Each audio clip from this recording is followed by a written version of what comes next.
Yo, what's going on, everybody? It is somehow, some way that time of the year again.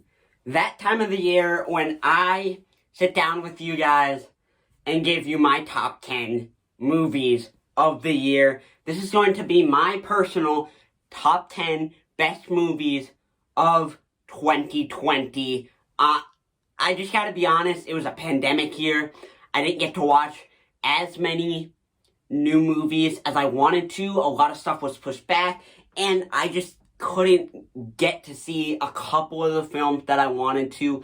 But I have a thing where I need to get this list out before the new year. So we're doing it today. This is just my list. Let me know what yours is down below in the comments. That is one of my favorite discussions all year, and I hope you guys enjoy. Let's get into this.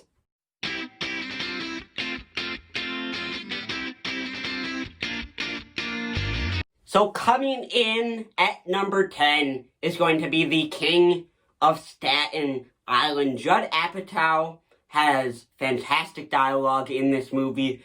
It is funny, it is heartwarming, it's a little bit tough to watch at times, but once you get through it, you feel great. And you feel motivated, and it's just one of those that you have a really great time with, and maybe you're not thinking about it as much after the credits roll, but it's just such a blast to watch and see the characters grow and develop. It's this misfit guy who suffered a tragedy at a young age and is just trying to make things work.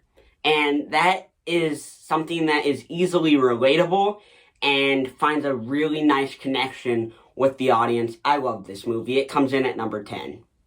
Coming in at number 9 is The Devil All the Time. How about Robert Pattinson, man? Oh my gosh, he's so good in this movie. Tom Holland is excellent. The entire cast is phenomenal. And it is such a dark, sinister, twisted movie that I respect the heck out of it for just going to the places it did. I thought it had great acting paired with some really interesting storytelling and good cinematography. And Antonio Campos, he does a good job directing it. It is a little bit too long, for sure. Some of the pacing gets kind of iffy, but it is really good and really dark. And I just loved it, man. It comes in at number 9.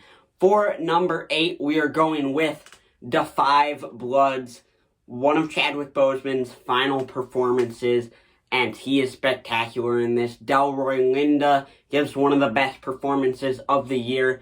This one came out at the perfect time, at the height of the Black Lives Matter movement this year, and Spike Lee smashed it, man. I thought he did a great job directing, and it doesn't have the best pacing, but it has a good score, and it has great characters, and by the end, you feel fulfilled.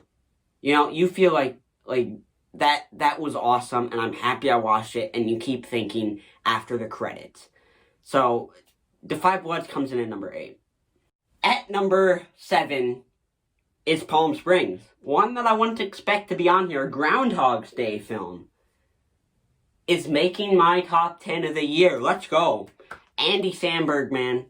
Absolutely awesome in this. It really makes you kind of think in a really fun way. Like, if you kept reliving the same day over and over again and could never die, what would you do? That is an awesome concept, and it has a great romance. J.K. Simmons pops up in here, and he's great. And it's just a feel-good, fun movie with more heart than you would expect from a film like this. And it's awesome. I loved it. And I hope you guys got to check that one out, because what a film. But then we're going kind of the opposite direction for number 6. The blockbuster Tenet. Christopher Nolan did it again. Not his best work. Like, this isn't top tier Nolan, but Nolan's so good that Tenet is still going to make my top 10. Great concept. Great cast. Robert Pattinson smashed it. John David Washington smashed it. And the visual effects are incredible in here. And the story, the villain, his plot leaves a little bit to be desired. The sound mixing isn't great as per Nolan. But overall, this had spectacle. It was the spectacle that I wanted the whole year, and Tenet gave me it. So it comes in at number 6. At number 5, Sound of Metal. Riz Ahmed gives probably my favorite performance of the year. This is a movie about a drummer who loses his hearing. His life gets just thrown into shambles, and he has to find his way back. And it has maybe the best final shot of the year. It has maybe my favorite scene of the year. It is just awesome, and it's a gut-wrenching film. It takes a lot to get through it, especially when the pacing can be a little bit off at times, but everything else I loved. Riz Ahmed went to a place for this performance that reminded me of Jake Gyllenhaal in Nightcrawler. So, hands off to the man, and this movie was awesome. It made me feel, it made me excited, and it subverted expectations. It did everything right. So it comes in at number 5. Number 4 is going to be the shocker of the year, Invisible Man. Wow.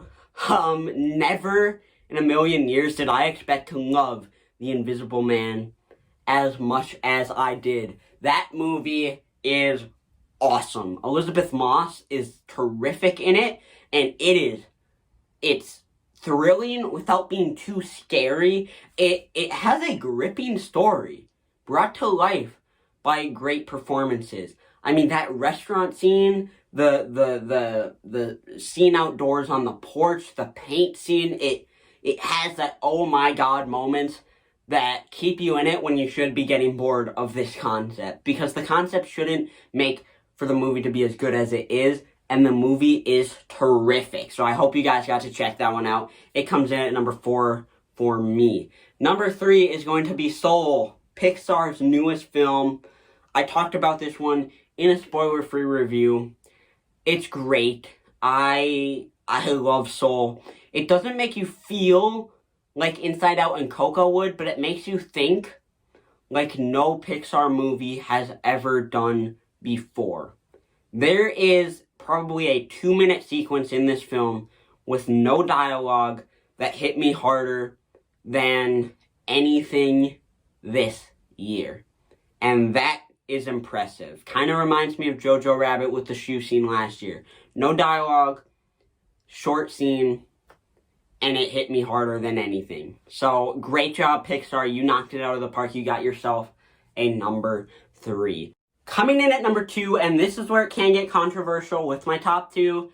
I'll give some honorable mentions if you want to throw those in there instead. Mangrove, a part of the Small Axe film series by Steve McQueen. Mangrove is 2 hours long, tells its own story.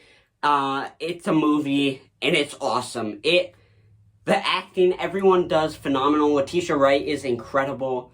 So many memorable performances in here. So many great court scenes. I'm a sucker for courtroom films, and this one delivers.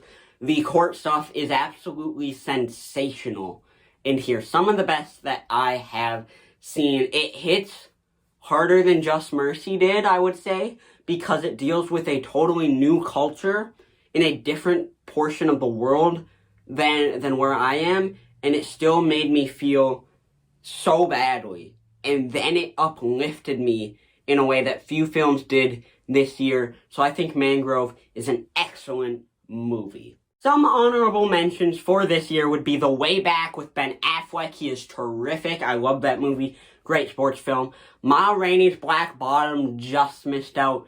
Chadwick Boseman is absolutely sensational in it.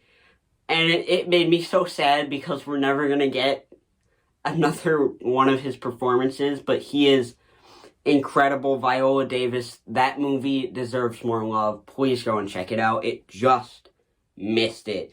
Borat, subsequent movie film, is hilarious. I loved it. Just didn't quite make the list. Howard is a really good documentary, and Wonder Woman 1984 was a whole lot of fun. But my number one is Hamilton.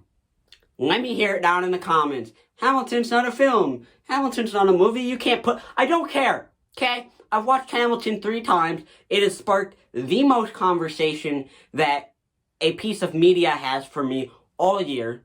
Everyone loves it, and I love it. It's close to me. I've listened to the soundtrack 18 times, okay? And it's just awesome, okay? Hamilton is my number one film of the year. From the way it subverted your expectations, to the music, to the stage, the directing, everything works in Hamilton. That first act, watching the first act of Hamilton for the first time, is the most delighted I have felt watching anything since probably Avengers Endgame. Alright, so there you go. Hamilton is my number one for 2020. I do really hope you enjoyed this list. Again, let me hear yours down in the comments. It's going to be awesome to discuss.